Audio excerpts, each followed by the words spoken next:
Welcome সবাইকে আমার নতুন একটি ভিডিওতে। আশা করছি তোমরা সবাই খুব ভালো আছো। আজকে তোমাদের সাথে শেয়ার করতে চলেছি মিক্সড ফ্রাইড রাইস, একদম সিম্পল রেসিপি।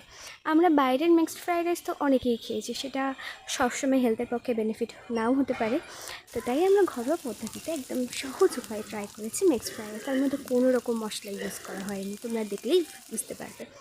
ফার্স্টে দেখে নিলে আমরা সব সবজিগুলো কেটে নিয়ে ভালো করে ভাজতে বসিয়ে দিয়েছি। যখন ভাজবে তার মধ্যে কিছুটা গরম মশলা অ্যাড করে দিও। তারপর একে একে আমরা সব সবজিগুলো ভেজে নিয়ে তারপর চিংড়ি মাছ ভালো করে ভেজে নিচ্ছি। যেহেতু মিক্সড ফ্রাইড রাইস তার মধ্যে চিংড়ি তো যাবেই। হ্যাঁ, এর মধ্যে তোমরা চিকেনও অ্যাড করতে পারো, কিন্তু আমরা যেহেতু চিকেনটা খাই না মিক্সড ফ্রাইড রাইসের মধ্যে, তাই আমরা অ্যাড করছি না। তারপর চিংড়ি মাছ ভাজা হয়ে গেলে কাজু, কিশমিশ, মটরশুঁটি এই সমস্ত কিছুগুলো ভেজে নেব।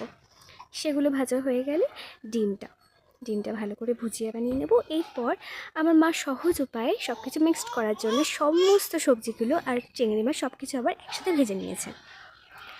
এরপর একটি হাঁড়ির মধ্যে গরম জল বসিয়ে কিছুটা গরম মশলা দিয়ে ভালো করে ফুটতে দেবো।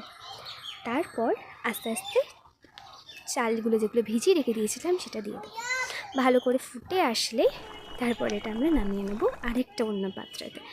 তারপর মা যেভাবে করে, মা করে ফার্স্টে লেয়ার দিয়ে দেয়। মানে ফার্স্টে চাল, তারপর সমস্ত ভাজাভুজিগুলো অল্প ঘি, চিনি, নুন সমস্ত পরিমাণ মতো দিয়ে লেয়ার বাই লেয়ার একদম দিতে থাকে।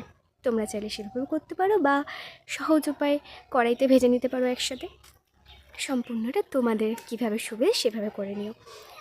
তো দেখো আস্তে আস্তে কিন্তু সবটাই হয়ে যাচ্ছে। মা লেয়ারে বসিয়ে দিয়েছে এবং লেয়ার বাই লেয়ার দিতে থাকছে। দেখো এবার কিন্তু আমাদের কমপ্লিট মিক্সড ফ্রাইড রাইস। দেখেছো তো কত সহজ উপায়ে আমরা বানিয়ে ফেলেছি, তোমরাও বানিয়ে ফেলো।